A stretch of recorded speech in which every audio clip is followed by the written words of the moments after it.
Welcome to the Camera Dude Podcast, where we focus our lens on business. We will cover the art of business and everything in between. Join your host, Rob Moorman, a seasoned photographer and RV park owner with over 27 years of experience, as he captures insights from industry experts and fellow entrepreneurs. From mastering customer service to igniting creativity, we explore the common threads that weave through successful businesses. Get ready to click, snap, and discover on the Camera Dude Podcast. All right, welcome to the Camera Dude Podcast, guys. My name is Rob Moorman, better known as the Camera Dude, and of course, your host. Hey, we've got a guest today that just blows my mind. We met a little while ago at a naturalization ceremony in Tampa for the United States Court. He was our guest speaker. We got to talk a little bit afterwards, share a little bit of time, and I realized this man was a business guru. So as you guys know, I bring people smarter than me, and I think that today that's the case. So welcome, Akash Patel. How are you, buddy? Good, Rob. Thank you so much for having me, man. It's been a long time. Yeah, it has, and it's good to see your face and connect this way. So introduce yourself. Tell us a little bit about your family, education, some accolades, maybe hobbies and things like that. You know, who are you? So our listeners can kind of, let's give them a hook. Oh, thanks so much. Yeah, so basically I started a business 13 years ago. I graduated from Florida State University. I got a degree in political science. I got a degree in English literature. I did my last semester in London and moved to Tampa and just kind of fell in love with the community. It's easy to fall in love with this community. Everyone was so open. I had a lot of mentors that helped me along the way. I went through a lot of job transitions and finally a couple of friends of mine were like, you should just start a business. And so I started my firm 13 years ago. Right when I started, I got really involved in the community, and I was appointed by the then Governor Rick Scott, to chair the Early Learning Coalition, Salisbury County. I'm still the chair today. I decided to run for office, lost my election, and then Governor DeSantis appointed me to the board of Hillsborough Community College. I just finished my 4-year term on that board. So involved in the community and love my consulting firm, which I know we'll talk about. But I've been in Tampa for 19 years and just this is home. Awesome. Well, and that was something I forgot to mention in our opening was your community involvement blows me away. I have been in business 30 years as a professional photographer this year, and it's the business involvement and personal involvement in people's lives, whether it's through a nonprofit or face-to-face, is what's grown my business and made relationships with my clients that go deeper than I can ever imagine. So kind of cool, actually. So I'm glad that you're doing that. Yeah. So Akash, I like to take it all the way to the very beginning. Like high school age. What was your very first job? Yeah. So it's full circle. I in 10th grade, the Tampa Bay Buccaneers, they had they hired students to greet fans as they walked up the escalator in the West Club and the East Club of the stadium. And it was called the Student Buccaneer Advisory Board, and you got paid $100 a game. You got to go 3 hours before kickoff. And that was my first job. That was my first paycheck. And I'm like, man, this is cool. I love it. So, all right. And with your personality, a greeter that's you all the way. So I first met you and I'm like, oh, this guy's the head of the Chamber of Commerce or something. You know, I mean, you're a handshaking person. Okay. That's awesome. And then a little bit later, what was your second job where you realized, okay, hey, I made money at this? Did you have early aspirations that maybe you didn't reach, but yet they helped you grow in your efforts to get there? Well, it's funny, you always get a story of just, you got to work your way, you got to start at the bottom, work your way to the top, right? So yeah. My dream when I was in high school, I went to Sickles High School in North Tampa, and then I went off to Florida State, and my dream was to become a journalist. So I started school, Florida State on a Tuesday. I interviewed with the Tampa Bay Times Tallahassee office on a Wednesday, and they hired me. My first job was Friday. Wow. So first day of work was Friday. So my job was a secretary. I was an editorial assistant as a secretary, basically answering phones. At that time, we were cutting newspaper clips and filing paperwork. And so I was doing that for a whole year. A year into it, there's like, hey, you know what, gosh, we know you want to be a writer one day. You told us in your interview, do you want to go try to cover a press conference? And so I was like, yeah, I love it. I went to cover a press conference, took some notes, typed the notes up, sent it to the writer, the reporter. And they were like, we like this. And they gave me a byline. And a byline is like, for an 18, 19-year-old kid, is huge. I ended up writing 9 stories that ran on the front cover of the Tampa Bay Times by the time I was 19. I love it. And I was just secretary. So like I wasn't getting paid more, but I was great. But the experience really taught me the way of an office environment, which is still, a little bit different today.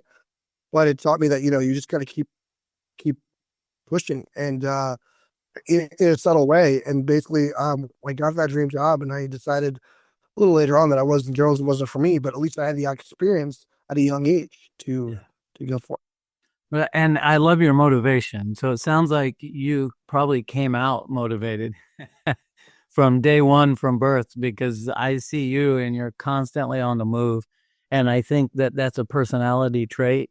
But I also see business people that are maybe a little afraid to connect because they just maybe not as outgoing, introverted versus like you and I. Here we are on a podcast telling the whole world our story. So what would you say to someone like that? Just a little brief inspiration for somebody that really wants this, but they have to work harder for the outgoingness than we do. Well, if you don't have get. So I mean, basically, the saying. I mean, if you want something, you got to go for it. And you can ask people for help. It's okay to ask for help, but that's kind of what I did. I kind of asked people in the office, how would you approach my boss like this? And if I was a become a journalist, what should I do? And people love to hear themselves talk. So they gave me all the answers. They gave me all the nuggets of wisdom, and I just kind of combined it all. And that's even how I started my business. It was just more of a more thoughts, but I guess the answer to your question is to ask questions, right? Because if you don't ask, you don't really know what you're missing out on. Okay. I mean, what's the worst case scenario? They send out. Yeah, then you move on to something else. Well, we can close the podcast now. That was a pretty big nugget for those getting started out. But actually, I got a ton of questions. I'm going to read the next one to you, just so that I don't mess it up. I've got it written here. So it says you earned a degree in political science and English literature, which is fascinating to me. And so what drew you into consulting, public relations? And of course, after that, it drew you in to open your own firm. Where was that when you decided that that's it, I'm doing my own thing? That's really funny. It's not like I ever dreamed to have my own business. What basically happened was I got into the journalism space, like I mentioned. I did that for 3 years. And then most journalists at that time were shifting towards public relations because when you're a journalist, you get basically hit up or pitched by PR people all day. So you know the trade and it's more lucrative on that side. So I worked for a PR firm in Tampa after college, right here in downtown Tampa, and enjoyed it. But I realized that like when you're in an agency, you're just one of many, and then it's a big office. So I was used to being in a very small office where I could have a lot of saying what was going on. So then I went to a client of mine in-house and was like one person shop inside a company, which is great because then I was the expert. I was young. I was 24. It was a real estate development company. I was able to travel. It was cool. Nice. But then the recession hits in 2008, and the first thing that got cut is PR marketing. So then I was like, man, now what do I do? So I found another job at the Westin Hotel here in Rocky Point, and it was PR there. And similar thing, right? Once you do a great job, you basically work your way out of a job because if a hotel's booked, there's not so much you can do. It's already great. So we were the number one hotel in Tampa. We helped in 2010 in the U.S. News World Report. So then I had a friend who's had a startup company, and he said, Akash, you're really good at talking to people, and you know PR, and I know you want to do PR for me, but I don't want or need PR right now. I need a business development officer. I was like, what does that mean? I don't know what business development means. He's like, you like going to events? I was like, yeah, I can go to events. He's like, go to events when I can't, meet people, and then if you think they're valuable to our business, set up an introduction. I was like, okay, I can do that. So I was working remotely for this company. It was called chamber.com in 2010. And anyway, he ended up selling the company. It did very well, but I had no equity. Again, I was 25, 26 at this time. And so really, to answer your question, Rob, on why I started is I didn't really want to start applying to jobs again. I was tired of getting the turnover was a lot, and it's a lot on somebody to continue to apply. And you know this in any industry you're in, right? Whether it's banking or construction or engineering, whatever it is, it's when you're happy and then something out of your control shit happens, you just like, oh, I got to start over again. And so I talked to about 50 different mentors, I'll call them, or CEOs in the community. And I just had coffee after coffee after coffee. And I said, what do you think I should do? And they said, look, you are good at connecting people. That's your superhuman power. And I was like, I didn't really know that's a power. But, when you take two different people that don't know each other and then in a sense find their pain points and connect them and they start to do business together, that's called relationship building. And he's like, people aren't as good at that as you are, so you can train them. And then I'm like, all right, so what do I do now? They're like, start a business. And so that was the first time I realized, I was like, okay, I didn't go to business school. Never thought I would start a business. But I realized that if I started it and did well at it, knock on wood, that I would be in control of my own destiny, right? I love it. I wouldn't have to worry. You said something there that was really poignant as well, is that you went to other CEOs, coffee after coffee, and you found people that were willing to invest in you. And those that are a little bit shy and don't want to talk, don't realize that those are the people that help you, no pun intended, elevate to the next level, and that's the key. And so you reached out to someone, they saw a fire in you and they said, here's what you need to do. I can't do it for you. Go do it. Is what's happened. So I love that because there's a lot of startups. The episode that's out now, there's a young man who's full on moon deck shoes. And he's got a startup, but he's already got prototypes, made and all of that. And we were photographing his prototypes for him. And I was like, dude, you got to be on my podcast. He was great. But I see that journey, and it was the same for him. He didn't know what he was going to do. He didn't want to be a shoe guy. He had a CEO type job, and off he goes doing that. Next thing you know, he opens a business, and because somebody saw a fire in him and he saw a need. And they said, well, no, you can't just sell us the design, start your own company. And he did. So that's kind of interesting. Well, tell me this. So I like to give you a plug. It's Elevate Inc. Is that right? Yeah. ELEVE-INC.com. Yep. Okay. So our clients listening, we'll say that a few times for my listeners as we go through. So if you have a business and you're looking for consulting and you're looking to grow, from what I understand from listening to some other podcasts you're on, it's an investment, but it's an investment with a huge return. That's what I'm understanding. So I just wanted that for my listeners. Tell me this, in starting your business, it took me 8 years to get Moorman Photographics off the ground. They say it takes 3 to 5. It took this guy 8 years, and I did it by relationship marketing. And I grew up here, so it was easier because, my churches were here, softball clubs I was in and whatever, all that stuff. Actually, it was baseball, but anyhow, the idea was that I was really connected here. And so when I opened my business and used my last name, even though it's kind of a bizarre last name, it sounds like a religion, it's spelled differently, people knew who I was, and we were all the same age. So they started bringing me their children for portraits and, oh, hey, do you do headshots? Sure. Do you do architectural photography? Absolutely. I was shooting magazine covers or whatever. But from a financial perspective, when I got bold, started bringing on employees, started delegating, started moving is when I grew. But tell me about your process. Basically, what I'm looking for is on this growth, I like for my listeners to also hear our failures, not because we want to highlight them, because we want to prove the stick-to-itiveness that you need in order to get to where you are now. So tell us a little bit about your startup journey and trying to find capital and investors and what did you do? How did you go and how many times did you fall and get back up? Yeah. So, I bootstrapped all this. There was no investors. It was just me. And so I try to think about what's the biggest challenge of a CEO? And that's what I was asking my friends who are CEOs. And they're like, well, we don't know how to use time effectively, right? And so what I mean by that is that there's a lot of events in the day. You cover so many in your business, and I've seen you at so many, and you do a great job. But how can Rob be in 2 places at once? Right. And so the model I thought about was when I go to an event, if I know who's in the room and I say hi to them and I get their card or whatever, and I have that conversation and I leave, I can get my time back, right? Right. So the pain is how does someone know who's in the room if they know nobody?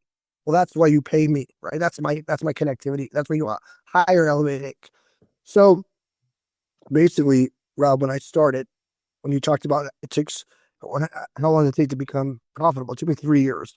Well, the first year I just broke even, but the first month, okay, I had 3 customers. Love it. The second month, I had 2 customers. The third month, I had 1 customer. So March and April of 2012, when I had 1 customer in April 2012, I was like, man, did I just make something up that's a complete failure? Should I shut the door? But then I looked back at, wait, what was the purpose? The purpose is, to make sure people are using their time wisely at events. So what am I not doing? Well, I'm not telling them where the events are, right? I'm physically going, but I'm not giving them advance notice, and then I'm not planning my own events. So I started to get a list and start organizing my own events, right? And in May of 2012, I had 8 customers, and today I have 30. I love it. So what basically, go ahead, hold that because I want to hear it. But what basically is you realized that there was a pothole that you had stepped in. You weren't moving forward because of it. You made changes, and those changes you kind of filled in the pothole and kept driving forward based on, planning the events, informing your clients better about the events, and bringing forth more inspiration for them, and also letting them see results and hear about them is what I get from what you were doing. Yeah. The one thing I changed is something that I knew in the very beginning I needed. I just didn't implement it, right? So sometimes the answer is right in front of you. And then it takes a little bit of failure to go backwards. Oh, I thought about doing my own events. I just never thought they would matter. And clients love it. They love the fact that you go to an event now because it's my own event, right? I'm hosting a networking event that elevates organizing it, right? Now I have a list of every attendee, everyone's email address, and I hand it to them before they arrive. So now when you go, not only do I need to be there to walk around with you, but they already looked you up on LinkedIn and social media. Right. I love it. All right. So, gosh, and the changes that you have to do in business, what I see is I see this meme all the time where a guy's underground digging and he's exhausted and gives up, and there's only about a foot of dirt left, and on the other side is this big pot of gold, but they give up before they get there. And you haven't done that. You're pushing forward. I think business and entrepreneurship is a lifestyle, not a job. So I know you are like me. Even when I'm on vacation, yes, I take my work-life balance and I try to do that. But we're a small company. I have to answer that email because there's a million other photographers that are just as good as we are. And if they go there, they're not coming back. So as a business owner, I take time at night. If we have a little camper, we'll go camping. Sometimes we travel overseas. I sit down and answer emails once a day just to make sure. And we have an office manager who's here helping. But at the same token, a lot of people want to talk to me, the photographer or whatever. And we have to. What's your opinion on that? Because I have found that it's my lifestyle to be an entrepreneur, and it's not something that I clock in and then turn off when I walk out the door. I can't. Yeah, I think you're spot on. Like earlier this week, I came back after some working out and just having a meeting, and I got home at 9:00 and I answered emails. But that's an exception. Generally, after work, if I'm at an event or if I'm at I'm going to a hockey game tonight, right? If I'm going to something fun, I'm not answering emails. And the reason why is people pay me to respond and give advice when I'm at my best. If I'm in an environment where there's noise, where there's people talking, maybe there's some socialization going on, I'm not at my best. I'm focused on other things, and they're not getting my best, and they pay me for that. So if the exception is when you're in a setting, like you said, when you're in a park and you're by yourself at your camper and there's no surroundings and you don't do it for 5 hours, you do it for 1 hour check-in, that's fine. But I don't. So basically after 6:00, if I'm out at an event or if I'm a sporting thing or whatever, I'm not responding. You won't get me till 7 a.m. the next day. Okay. No, and I agree with that. If I like to go to music events, I'm not going to answer the phone. If I'm in a loud restaurant, I'm not going to answer the phone, but I will check it and see if there's an emergency. Especially, I have another photographer as well, and if he's on a gig, I keep a close ear. Maybe he's having a problem. Maybe the client sees something that they're displeased with, and they're trying to reach me. Photographers work musicians' hours plus business hours. I have a photo studio. It's open from 9 to 5, but photographers' hours are whenever the client needs us. You hold an event, it's after hours. Well, you need me to photograph it. It's after hours, things like that. And so, corporate events are in the evening, galas, fundraisers, all of that. The naturalization ceremony that we met at or re-met at actually is a daytime event. But most of my work is musicians' hours. It really is. So it makes it hard. And then when I'm here during the day, what am I doing? Going to networking meetings, going to chamber meetings. Sometimes I photograph the chamber for free, to show up, take pictures of their event, give them images, because it's PR for me. And Great PR. yeah, the more they see me with my cameras, the more they. What I did love is the guy with the shoes that was just on. He's got a product that's going to sell for him night and day, whether he's on vacation, whether he's in bed. His wife's, I think they just had a new baby. So whether he's home contending with the baby or whatever, his products are being manufactured somewhere and shipped out per order. And he gets a little free time. And so, yeah, sure, he's probably going to invent a new shoe, a new design. But it's my mistake is I'm the product. So if I'm not available, then yeah. Similar, Exactly. yeah. So I love it. All right, let me read this one. Elevate emphasizes learn, connect, and grow, and offers services such as public relations, community relations, targeted networking, and social media. So how do you, Akash, balance both being a connector and a strategist? Time. So how I do this is we do a strategy session with our client once a month, or we go, what's working, what's not working, what are you going to, what's did you reach out to someone and they didn't follow back up with you? We'll take care of that. But then the connecting is done either at an event or email introductions when they tell me, hey, these are the people I want to meet. I'm like, okay, well, that's good. I'll do an introduction on email. And then I tell them, these are the people I want you to meet. So we do that for one of our clients right now. They give us a block of time and then we just start filling up meetings in their schedule. And they have a lot of trust, right? Because what you're building is trust. Time is the biggest thing to give somebody. So when someone pays us and says, here's 2 hours of my time, you choose who we should meet. Right? There's a lot of pressure on me and our team, but we know a little bit about people. And so we say, we think you're going to like this person. Here's why. And then we set it up and see what happens. I love it. So you truly are a connector. I mean, and one of the things that I push heavy here, because I've built my business. I have 2 companies. I don't know if you know that. We'll talk about that in a minute. Well, I could do it now. Obviously, a Moorman photo. And then I also own a 21-acre RV park in the Panhandle of Florida. I inherited that 11 years ago, and for some crazy reason, I decided, hey, this is a cool business. Let me try to run it. So I have hired a management company to operate it because it's far away, but I'm still heavily involved. And the difference is the studio is based on what I call handshake marketing. All right. It's me meeting people, building relationships. After I've met them, I connect with them on my social media, keep them in front of my studio and my name. But it's not people mostly that I found randomly. It's people that I've met first and then sent a request to, if you will, to join me on my online experience for them, including the podcast that you're listening to, as well as all my social pages and so on. And that's what's worked for me. But having someone else run my other business that's physically there, that doesn't understand that part of the business to me has to be first in order to drive a large flow of clientele. And in any business, I like regular clients. So at Moorman Photo, I have clients that have been with me 26 years, corporations that hire me twice a year for their events every year, and we just show up. And I love that. School pictures, 4,000 school portraits a year we're doing. That's repeat business. That's money and revenue and income and business relationship. As long as I do my job right, you can count on being there. So repeat business to me is the biggest, and the way to get it is through relationships. If they like you, they stop shopping. If you make a mistake, and I'll own my mistakes, I'll even refer them to one of the photographers that are equal to us. I'm like, I'm so sorry this oversight took place. Here's somebody I think that can take care of you. You know, as much as I hate it, once I hang up the phone, it is what it is. And I treat them with respect all the way through. Thankfully, that doesn't happen often, but just want to plug back. And it doesn't. But, you know, somebody might see something differently or whatever, and you can't change that sometimes. So that's important. All right. Well, let's see. You've been active. Well, let me back up.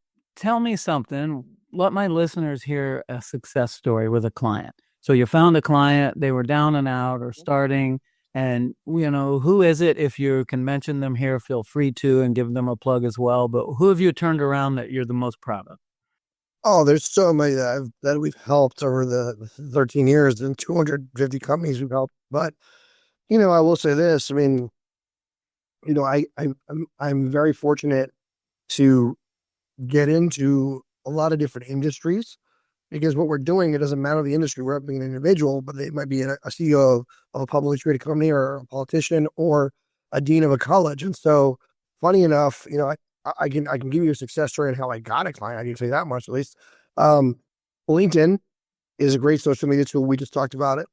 Yeah. I went online and I saw that the dean of nursing for USF, was an Indian female, and I said, I want to connect with her. So I connected with her. And then she wrote me, "Thank you for connecting." And then I said, "Can we have a call?" And she said, "Sure." And I set up a call, and I said, "This is what Elevate does. We think we can help your college get some community relations partnerships, raise some money for the College of Nursing at USF. And you can be a speaker of some of these great organizations that are booking you, because there's so much overlap and confusion with all the USF deans. There's 19 deans." Okay. And she said, "Well, just like, and again, this is the thing about this, you never know, you never want to burn a bridge, right? So that's the number one rule." So she said, "Thank you for the opportunity to speak. I appreciate the gesture, but we have people that do this, and we just don't hire consultants." I said, "No, it's okay. If you don't ask, you don't get. So it was great meeting you. Love to help you either way, down the line, whatever. I'm always here." So flash forward, this call was in June. Okay. Don't hear from her. In December, during the Christmas holiday break, I get a call saying, "Hey, this is the dean. Can you talk?" I said, "Yeah, of course." She said, "Well, I had employee leave, and I don't have time to hire somebody because it's too short notice. January is right around the corner. Can you and our firm start in January?" I said, "Absolutely." I said, "I'm ready." So I resent the contract that got me through the vendor system at the college, and obviously started paying us. And one of the introductions I did, because you don't know where an introduction is going to go, but one of the clients that we work with that I already existing is a state agency called the Able Trust, and they work with children and adults with disabilities, right? Right. Anyway, I did an introduction to the dean, and he said, "Well, we have grants that we can help the college because you're dealing with people with disabilities. Can we write you a check?" And the nursing dean was like, "Wow, you made it." I said, "Listen, I had no idea," because you really don't. But you do know that when you put two people together that you like, and they know the trust, and there's a vetted common interest, and the common interest is Elevate, right? They're paying us, she's paying us, that you put them together, that something good will happen. And then it goes further to introducing them to a healthcare provider that wrote them in a budget every year, wrote them a donation grant every year. So the opportunities we've created are long lasting when they're no longer a client of mine, but they're still with them. And so I guess the way to say that is they're always going to be a reference for us, right? Because they remember we opened the door for them to someone they didn't know, and it's still paying dividends to this day. Are you ready to escape the hustle and bustle of the city and experience a taste of old Florida? Welcome to Sunburst RV Resort, your oasis nestled in tranquil woods and surrounded by picturesque farmland. At Sunburst, we offer modern amenities with a touch of rustic charm. Enjoy our 2 pools, our clubhouse, our game room. It's perfect for families and winter guests seeking refuge from everyday life. With full RV sites and hookups, cozy cabins, and spacious tent sites, there's something for everyone. Whether you're a snowbird seeking solace or a family looking for summer fun, Sunburst is your destination for peace, quiet, and country living. And the best part? We're just an easy country hour away from beautiful beaches and a few minutes away from the majestic Blackwater River. Explore nearby quaint towns, indulge in some shopping, and savor delicious meals at local restaurants just a scenic drive away. Escape to Sunburst RV Resort and make memories that'll last a lifetime. Book your stay now and experience the beauty of old Florida. Well, and I would say, and that's a phenomenal success story, and I love those. We have those here as well. And what it sounds like because I had a friend that's similar to you doing what you did for a while for different companies. And it sounds like that type of job, sometimes there's a revolving door for clients. They hire you for an immediate need. So it's not always somebody that's with you the whole time. You might do, hey, let's do a 2-year run and let's elevate your business and get you to a certain place. And then they reach their goals and they might back off for a while and put some of that money back into their regular fund. And then when things start to change or there's a need for a shift, the hopes are, I guess, that they come back to you. Is that correct? That's exactly what happened. So USF nursing went away for 6 months. They came back a year later saying, we're ready again. I love it. Right. Okay. And that's good, because what it does is it makes, like, obviously we do 6-month contracts. And so what happens is I've had a client for 10 years. I've had a client for 8 years, but I've also had clients that do 6 months on, 6 months off. They come back every 6 months. But what it's good is that when they come back, right, they know the process. Yeah. So I don't have to teach them, okay, go to this event, follow up, this is what you're going to like, this is not like, these are these people.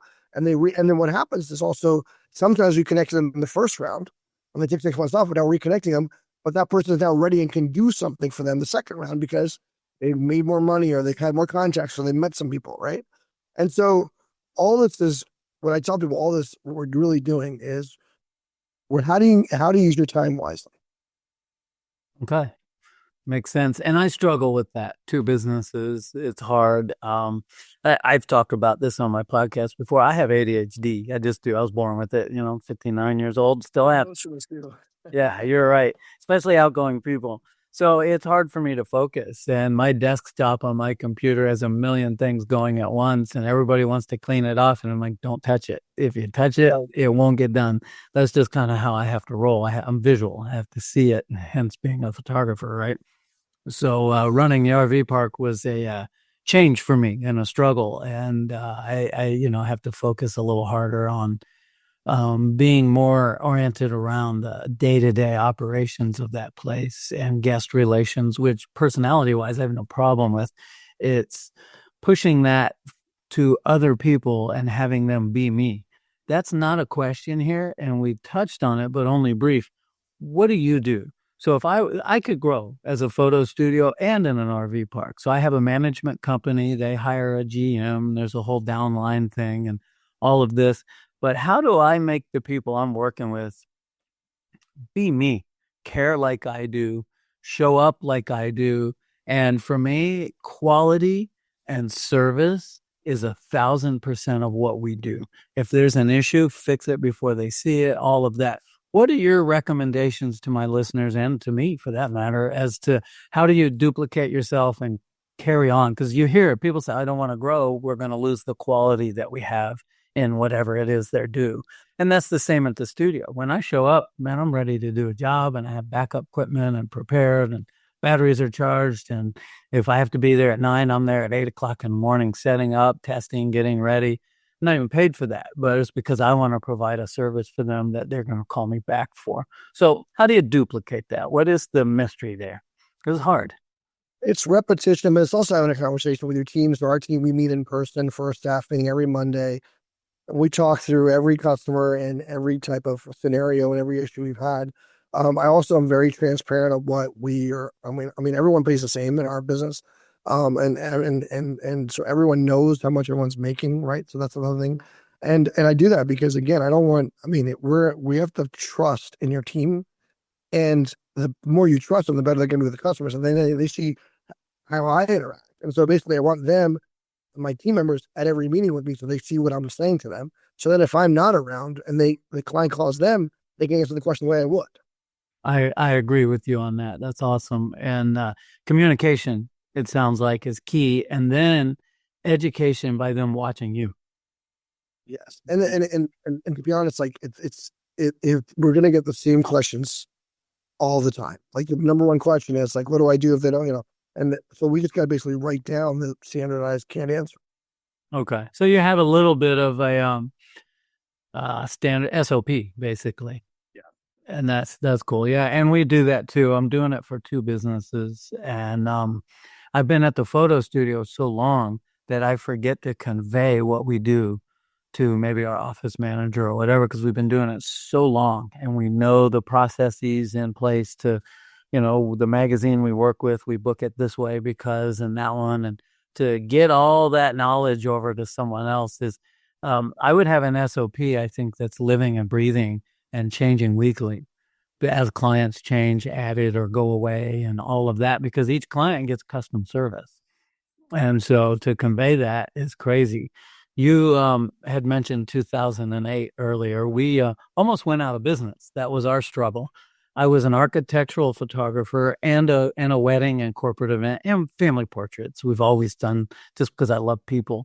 But the architects, the builder, architect, interior decorator, and all the vendors, painters, roofers, all that, 2,000 people on my client list vanished overnight. I was on a photo shoot for Rotland Homes, and the poor little PR girl comes over to me. I'm photographing this pool at a subdivision that they had just built, and lights everywhere, and I'm wetting down the pavement and doing all the things I do, and she's crying. And I said, "Oh my God, what's going on?" "I just got fired. I have to go home." And she goes, "Oh, and they told me to tell you to pack up your gear." so, so I wrapped it up, and I lost almost all my clients. And I looked at my wife and said, when the world zigs, we need to zag in order to survive. So I started school portraits. I had one small school that I just did kind of on a mercy run. They needed help. And I thought, that's fun. And it was profitable. So we kept it. I said, we know how to do this, but now we need to magnify it. And of course, now we're online, and the parents purchase online, and the images ship right to their home. And it's so different than what it used to be when you and I were in school and young. Well, you're still young. I'm the old one.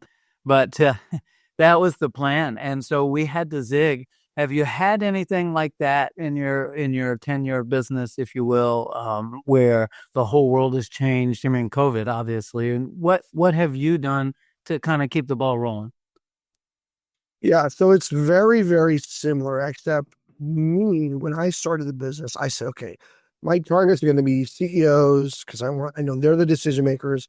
They can afford to pay us because I charge, $5,000 a month no matter who you are. So it's a 6-month contract. So you have to have $30,000 to have a conversation, right? So when I started, I was like, what businesses would hire a firm for 30 grand for 6 months?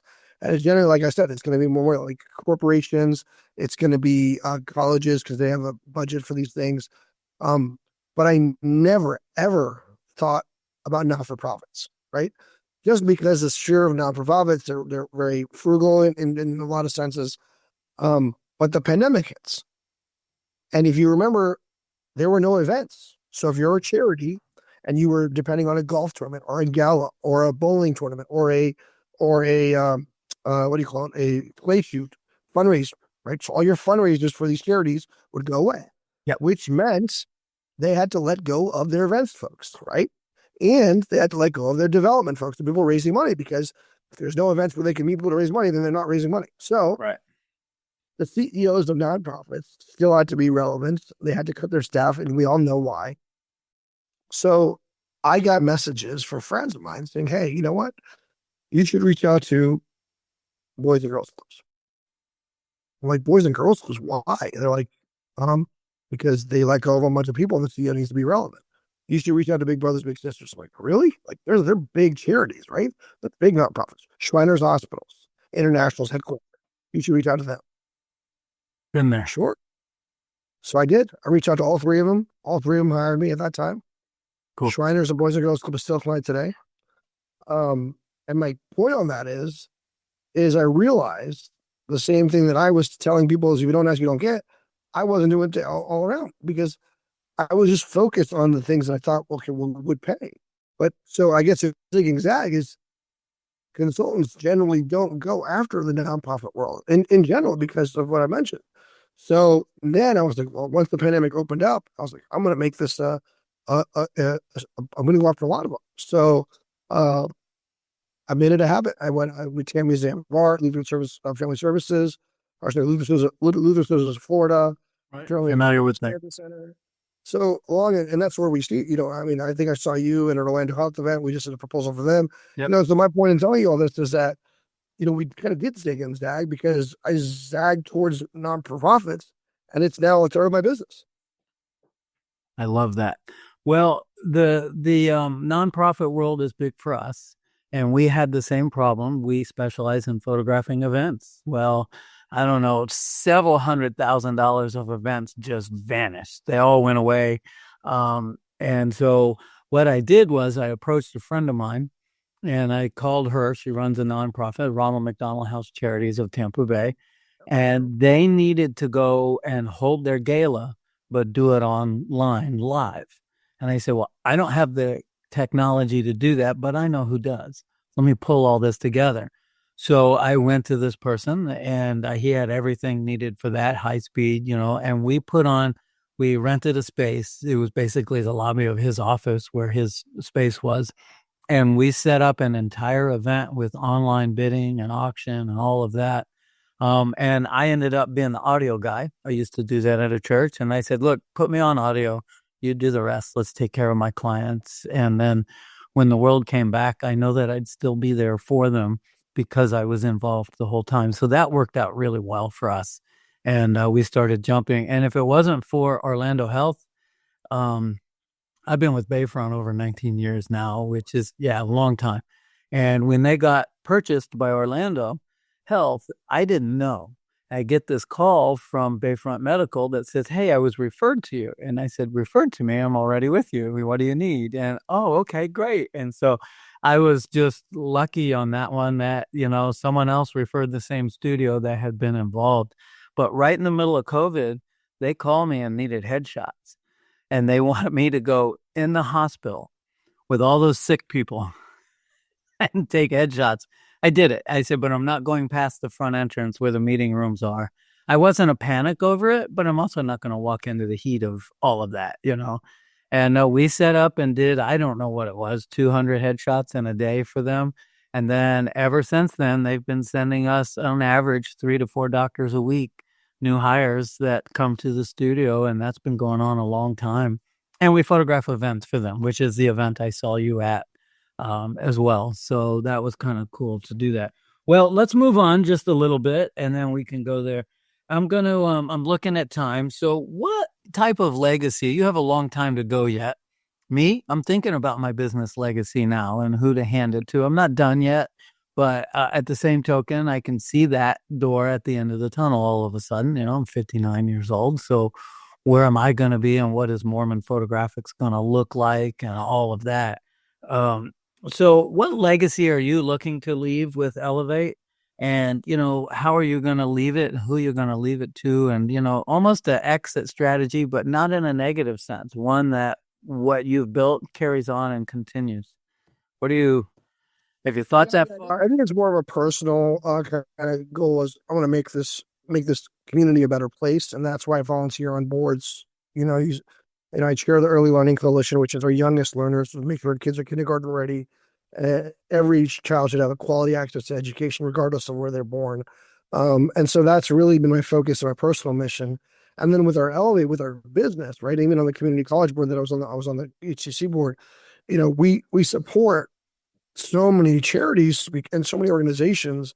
And that's something to continue to do that. I haven't thought about an exit strategy, but I've been offered to sell my company a couple of times.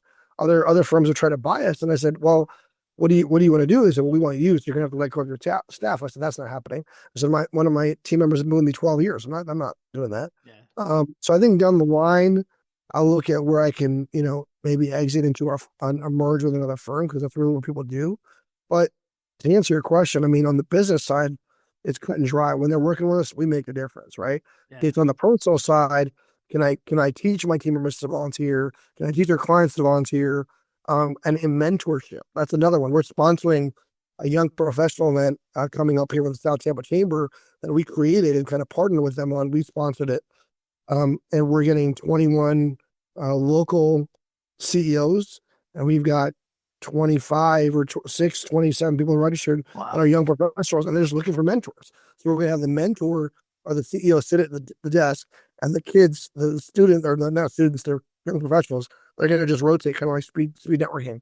And that's a program that, the chambers that we want to do. We just didn't have anyone to write the check. I said, hey, I mean, I can start something on this, and it gets popular, and other people will write the check, and we'll make it work. You said something poignant there. There is a lot of people that absolutely 100%. Let me fix my headphone. There we go.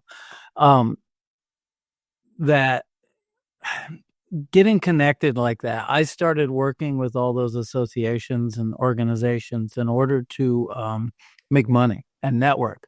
But that went away pretty quick when I saw the good work that these organizations were doing. They became part of my heart and part of my life. Are you finding that it's not just about being out in the community, that it's also helping them elevate some way their mission that they're doing, like the Ronald McDonald House Charities, for instance? I don't necessarily eat McDonald's anymore. I'm trying to stay slim and trim and whatever. But I would tell you that their charity is absolutely incredible at what they do. It's part of my heart now. It's not just being there for business. Well, I mean, and what you do, because I was just with someone, a friend of mine is in, actually owns the McDonald's in Tallahassee, and his wife is on the board of Ronald McDonald House there in Tallahassee, and was telling me about when you're struggling and you need someone to talk to, or when you just need to worry when something's going on with your child or your family member in the hospital and you don't even know what you're gonna have for dinner or where you're gonna sleep. That's what Ronald McDonald House does. That's life changing, right? Yes, it is. Yeah, very much. And they don't have to worry. They wake up, it's right next to the hospital. They go back anyway. So my thought process here is, do something that you wouldn't normally do. So volunteer somewhere, whatever it is, just do it, but then change it up a little bit too, right? So you've got to put yourself in situations of things that are going to make you uncomfortable. And one of my first boards that I served on was the Voices for Children board. That's the children with the guardian ad litem, and I went to the courthouse and watched a case where the parents basically, were supposed to get custody of their child, and the guardian gives power of this should they get the custody of the child, and that's what a guardian does. And so I was like, man, I don't know if I'm ever qualified to be that decision maker, but I want to help children in foster care get in a better home. And then most recently, where I met you at the naturalization ceremony, I can, and I have been speaking at a lot of events, but I mean, I was just blown away of the opportunity that Judge Adams gave me to speak in that courthouse. But I was like nervous. I called her. I was like, I don't know what to say, because I mean, I'm not, I'm still young, and I don't know if I've done a lot, but the point of it is the whole conversation here is, you only have limited time in this world. And if you can volunteer 5 hours a week somewhere doing something, you'll make friends. Business might come from it, but it's not always going to come from it. And you'll learn something about yourself that will make you a better person, which you'll pass on to someone else, whether it could be your spouse, your child, your mom, someone like that. I love it. Well said. I agree with you 100%. Final note here, and then we'll go into a fun section and then wrap it up. But the Moorman Photographics, I started by networking at the Florida Aquarium in Tampa. I was a scuba diver. They were doing ocean conservancy and all of that. And I started diving in the tank, yes, even with the sharks. And usually you're in there cleaning, cleaning the glass from the inside and waving at the kids as they go by. But they found out I was a photographer and started photographing a lot of their PR stuff, all for no charge, all part of the volunteer, and built a family of people. Some of them I still talk to today. And it was one of the best things for my business. They loved what I did. Well, they hold weddings there. Back when I was a wedding photographer, I'm not anymore. I did 500 weddings and decided that was enough Saturdays. It's enough, yeah. But I built my whole business based out of the Florida Aquarium and giving back to them. And they would put my brochures in their pocket folders when they would meet with a bride, and that's what they would hand them. And I probably did over 100 weddings just at the aquarium out of that 500-ish that I photographed in my career. So, but I fell in love with the aquarium and what they're doing and the animals that they're rehabbing and caring for and the education they're giving the community about not polluting the waters and all of that. And there's other organizations we help with small children and all of this. And yeah, they've just all become part of me, I was the second youngest board member of the aquarium. Okay, so good. I was there. I've been in business a long time ago, so I was there about 8 years, and that was a really long time ago. But I still have my little volunteer name badge. It's at home in a drawer, and I don't know. I take big pride in that, and I think towards retirement, I'm going to spend some more time there again. Because that's the point. You found something that you like and enjoy, and you don't need to get paid for it. I mean, you did. Yeah. But you didn't expect to, right? That's all. That's exactly what I'm talking. Wasn't the goal. I just like the scuba dive. I wanted to be around all of that. And I have a house full of fish tanks and, whatever. I'm one of those kind of guys. So, all right, this is a fun portion. All right. I stole these questions. I used to watch a show. I give credit due. James Lipton. It's called the Inside the Actors Studio. He's since passed away. Yeah. And I loved his interviewing style and all of that. And he had this list of questions that were created by another gentleman, Mr. Pivot, if I could pronounce it properly. So I want to give credit. I took one out because one of them is, what's your favorite cuss word? But I figured I didn't want to have to put an explicit note on my podcast. So I pulled that one out. But hey, what is your favorite word? Opportunity. Oh, I love that. You hardly hesitated there. You came up with that instantly. And knowing you, it's I use it every day. I said, I just look for the opportunity to work together. I love it. Okay. Look for the opportunity to hang out with you. Look for the opportunity to go to a game with you. Well, I'm looking forward to the opportunity to hanging out with you and also, of course, doing business together if needed, just so you know. So I like that word too. Yeah, that's not why you're here today, but hey, maybe we opportunities up there. Yeah, maybe we can collaborate. So that would be great. What's your least favorite word? It's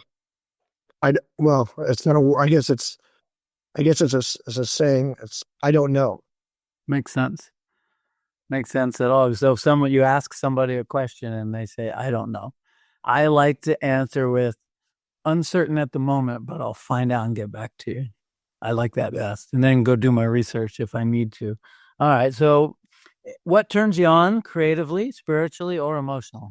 Positive people. Okay. I mean, when you're with someone, I was with someone, I after a workout class on Tuesday this week, and someone said, I really like this podcast. I said, I like the podcast too, because it's very positive. I love it. Okay. That's a great thing. So, and I'm with you as well. Positive people, motivated people. And I also love people that are passionate about things. When I was in the world of scuba diving, I was young. I worked at a dive shop on the side, but people that are into their hobbies, they're hardcore. They've got blinders on and that's what they focus on. They get off of work, they go on the internet, and what do they look at? Scuba diving, or whatever. And that's their world. And I love that kind of passion. And I love people that carry that over into their work. So that's kind of cool. All right. What sound or noise do you love? Sound. Quiet. Coming from two people that talk a lot, quiet is a reward, isn't it? I love it. All right. What sound or noise do you dislike? Just a bell ringing very loud. Okay. It's kind of annoying. I don't like leaf blowers. I've said I use one, but I don't like hearing somebody at 7:00 in the morning. I'm like, what are you doing? Right. All right. So what profession other than your own would you like to attempt?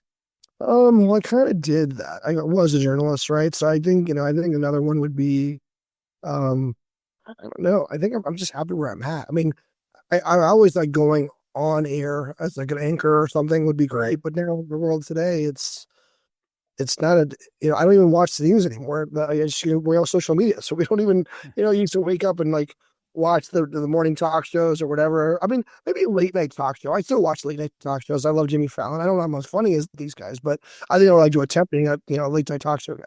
I could see you doing that. I think you have the right personality for that. That's pretty cool.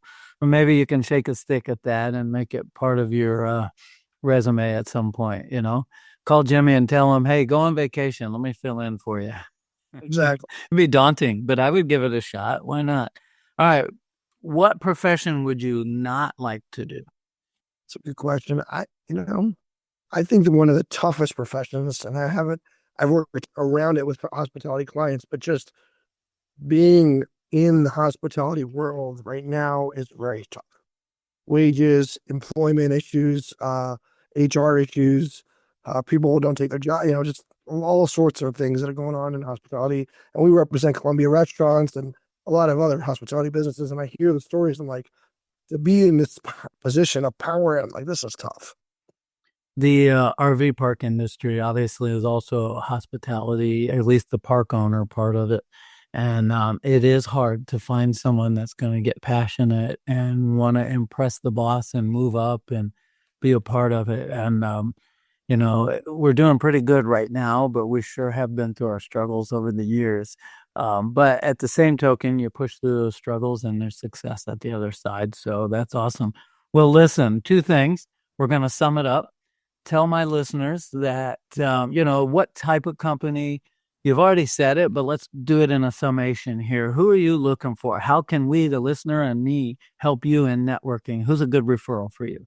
Oh, thank you for asking. Great question. It's anyone who wants to meet the right people quicker, right? So the way I look at it is when you go to a hotel, you go to a concierge for dinner, right? It's a nice hotel, right? The nice hotel's a concierge. Concierge is going to tell you where to go to dinner, what dish to order, what server to ask for, books you the transportation there, probably tells you where to go after dinner for a nightcap. We are networking concierges at Elevate Inc. So when you are in the business development world, or you're trying to get more business or get more sales or get out there, but strategically, we get hired to tell you where to go, who to meet, why you should meet them, and make sure you get business done. I love it. All right. And I have a business suggestion. It's popped in my head a couple of times. So a small business like mine isn't going to be able to afford. You're here for bigger companies, but the small business community is huge.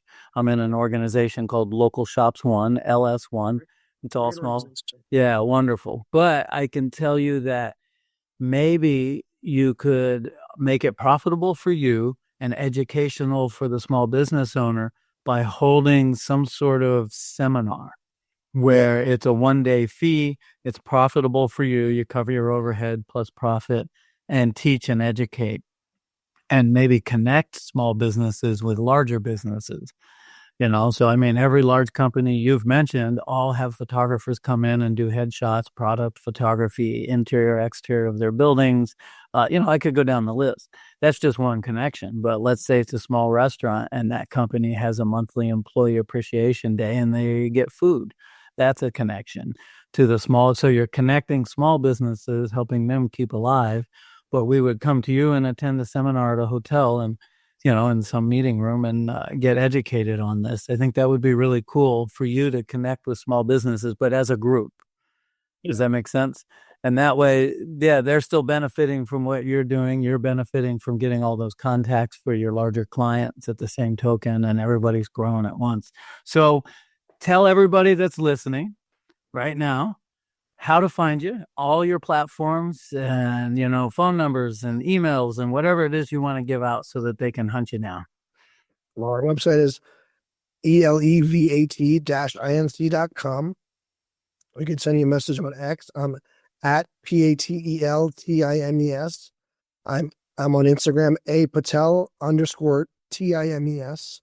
And my email is my first name, which is AAKASH at ELEVATE-INC.com. Akash at Elevate Inc.